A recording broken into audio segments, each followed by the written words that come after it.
India ने अपनी ODI और टी20 की टीम अनाउंस कर दी है श्रीलंका टूर के लिए, और आइए उसका थोड़ा एनालिसिस करते हैं कि क्या सही है क्या गलत है।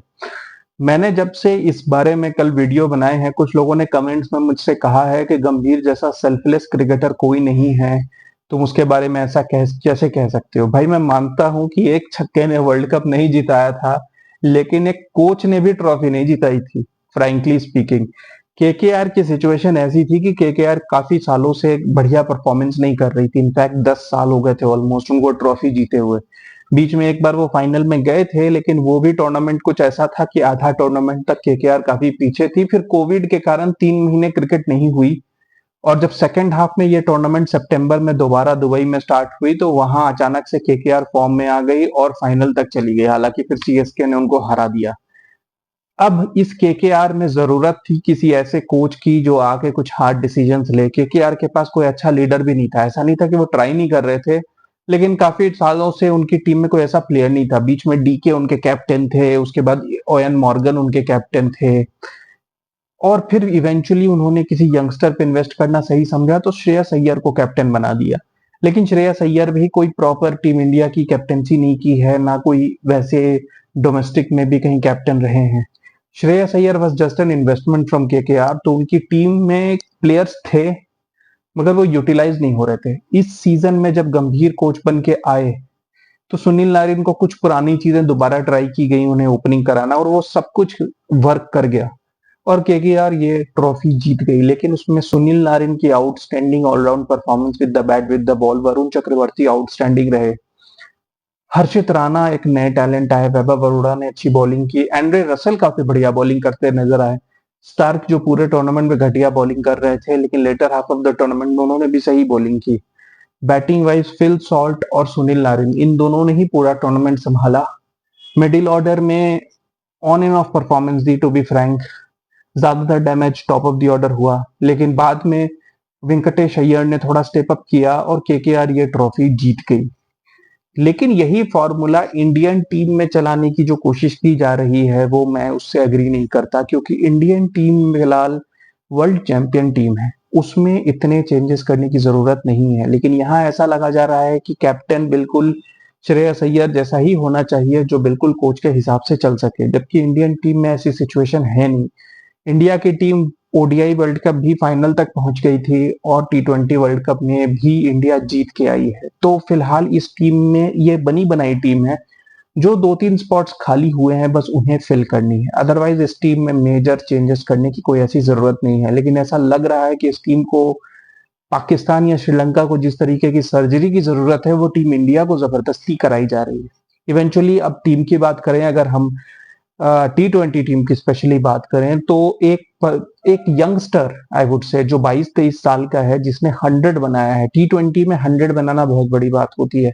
आज भी आप टीम इंडिया के टी20 में सेंचुरियंस की लिस्ट निकाल लें तो 8-10 क्रिकेटर से ज्यादा नहीं है जिन्होंने टी20 में 100 बनाया है। बड़े बड़े क्रिकेटर्स तक फेल हो गए हैं। कोहली ने भी पूरे करियर में सिर्फ एक 100 बनाया था।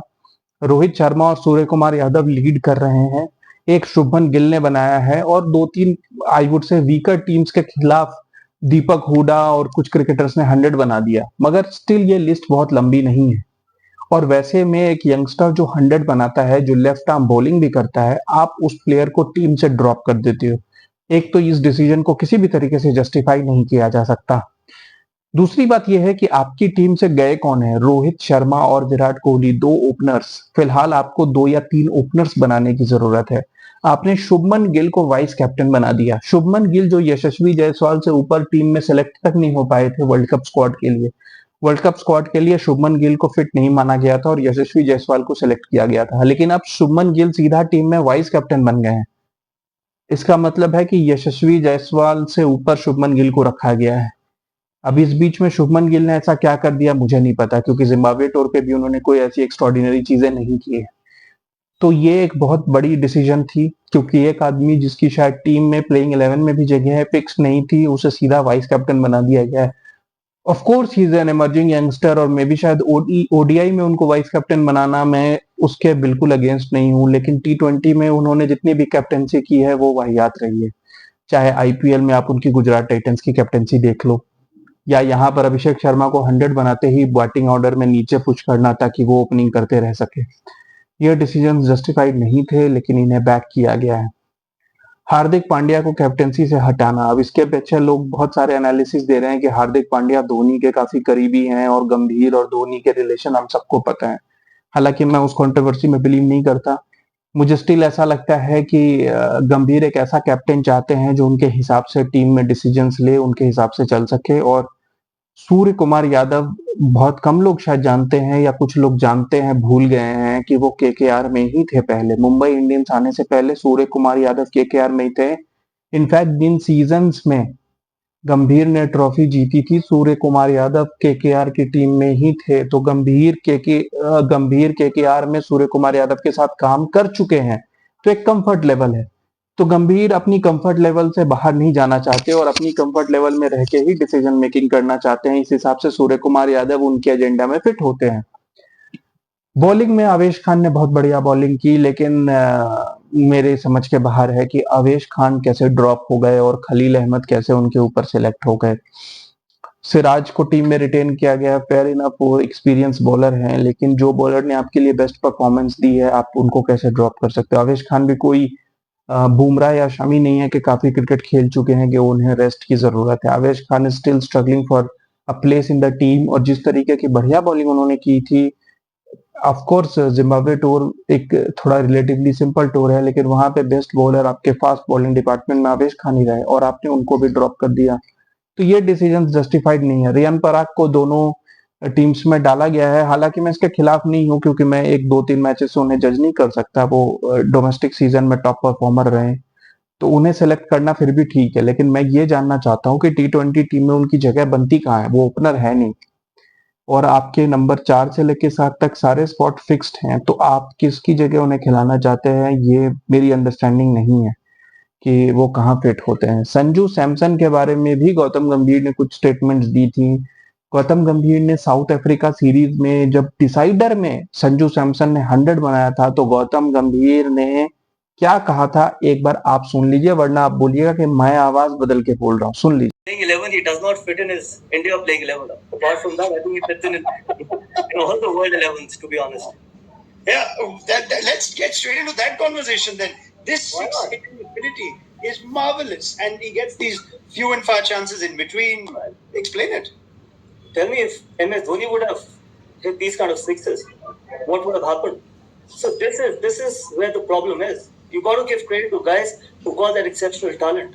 And you know what? If Sanju Samson does not go on to play for India, it is not Sanju Samson's loss. It is actually India's loss. And I hope that Sanju Samson is back the same way as Rohit Sharma has been back and Virat Kohli has been back.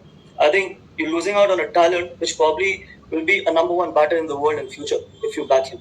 But unfortunately, we haven't backed him till now. And I think people sitting in those big rooms or probably the selection committees, selection rooms, should be scratching their head that why wasn't Sanju Samson part of the T20 or probably part of the last World Cup. And in fact, I picked him as a number 4 batter in the last World Cup as well. तो सुन लिया आपने भाई, मैं नहीं बोल रहा था आवाज बदल के, ये गौतम गंभीर ही थे, ये कह रहे थे इन्हें रोहित शर्मा और विराट कोहली की तरह बैक करना चाहिए। ये नंबर 1 बैट्समैन होते, ये तो मेरी वर्ल्ड कप स्क्वाड में होते। लोग बड़े बड़े कमरों में बैठ के डिसीजन ले लेते हैं, परफॉर्मेंस नहीं देखते। उसके बाद से कोई ओडीआई क्रिकेट नहीं खेली इंडिया ने, और अब गंभीर के हाथ में डिसीजन आया तो संजू सैमसन फिट नहीं है। क्या संजू सैमसन केएल राहुल की जगह फिट नहीं होते, ऋषभ पंत की जगह फिट नहीं होते? संजू सैमसन फिट होते हैं क्योंकि ओडीआई में उन्होंने 100 बनाया। इन साउथ अफ्रीका सीरीज डिसाइडर में आपको साउथ अफ्रीका में सिर्फ दूसरी बार इंडिया सीरीज जीती है और आप उस प्लेयर को ड्रॉप कर देते हो, और उसके बाद आप कहते हो कि नेम तो बेस्ट परफॉर्मर्स को ला रहे हैं। तो ऐसे बड़े सारे डिसीजंस हैं जो जस्टिफाइड नहीं है इस टीम सिलेक्शन में। गंभीर के कोचिंग के बारे में मैं एक अलग से वीडियो बनाऊंगा। मैं नहीं चाहता कि ये एक वीडियो बहुत लंबा हो और कुछ पॉइंट्स मिस हो, लेकिन मैं एक अलग से वीडियो में बताऊंगा कि कैसे I don't feel that this is the right noise which is being made. Keep watching guys, thank you.